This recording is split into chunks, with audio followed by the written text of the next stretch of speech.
Jei galvojate, kad savanoriauti nuobodu, klystate.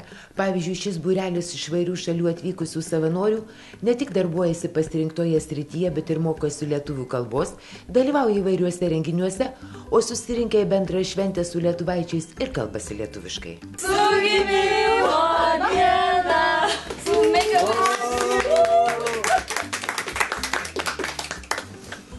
Ačiū. Čia mūsų organizacijoje dažnai mokos lietuvių kalbos, užsiemam ir kitais renginiais. Ir štai šiandien šventėm vienos savanorės gimtadienį, nes mums gimtadienį irgi yra svarbi šventė, tai svarbu paminėti. Studijas Edukologijos universitete baigusi 24 metų Miglė Navickaitė, taip pat savanorė.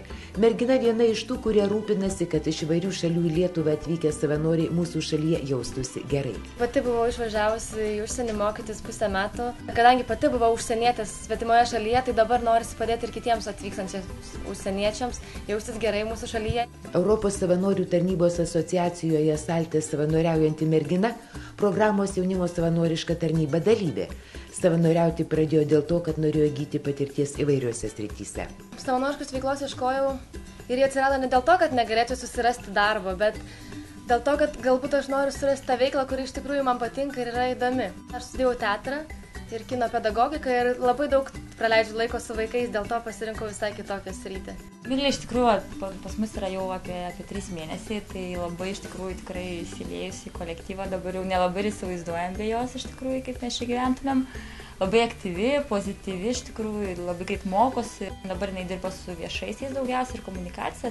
Kasdien atėjus į darbą aš sėdžiu prie kompiuterio. Tikrinu paštą, atrašinėju laiškus, rašau straipsnius, keliu renginių nuotraukas, taip pat padedu organizuoti renginius ir juos fotografuoju, aprašau ir taip pat dar be viso to važiuoju į mokyklas ir pasakoju apie savanorystę, kodėl yra svarbi savanorystė ir kodėl jinai yra naudinga kiekvienam jaunam žmogui. Savanoriauju beveik 3 mėnesius ir kol kas man čia labai patinka ir aš galvoju, galbūt netgi prasitęsiu projektą. Merginos noras jos kuratorės nestebina. Juk ir pati Ernesta prieš įsidarbindama Lietuvos savanorius vienijančioje ir savanoriauti į kitas šalis siunčiančioje bei atvykusiais iš užsienio savanoriais besirūpinančioje organizacijoje joje savanoriavo. Mes visą laiką skatinam ir iš tikrųjų ir netgi norim, kad žmonės pasiliktų, nes tarkim 3-6 mėnesiai, žinot, tai nėra labai ilgas laikotarpis, galima išmokti daug, bet tada dar per ilgesnį laiką dar galima daugiau išmokti. Atranda save, atranda visiškai naujų dalykų, išmoksta, pasitikėjimo savim įgyja, socialiniai įgūdžiai, komunikaciniai įgūdžiai, iš tikrųjų įsilieja, naujų draugų susiranda, iš tikrųjų tikrai žino, ko nori labai dažnai ir labai daug duoda. Projektas jaunimo savanoriška tarnyba, kurį inicijavo Socialinės apsaugos ir darbo ministerija, o įgyvendina jaunimo reikalų departamentas, finansuojamas Europos socialinio fondo lėšomis.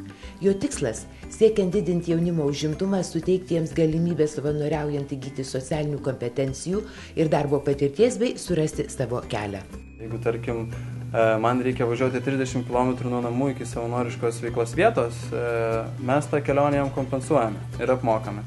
Jeigu jam reikia apmokėti privalomai sveikatos draudimą, mes galim už jį tai padaryti. Taip pat yra nustatyta norma maistpinigių. Jeigu aš esu Vilnietis ir noriu išvažiuoti savanoriauti į Klaipėdą, mes galim tau kompensuoti būto nuomą. Savanoriais projekte, kuris tęsiasi iki šių metų vidurio, gali būti 16-29 metų jaunuoliai, kurie šiuo metu nedirba ir nesimoko. Svarbu, kad jie būtų pasirengę savanoriškai veiklai skirti 20 valandų per savaitę.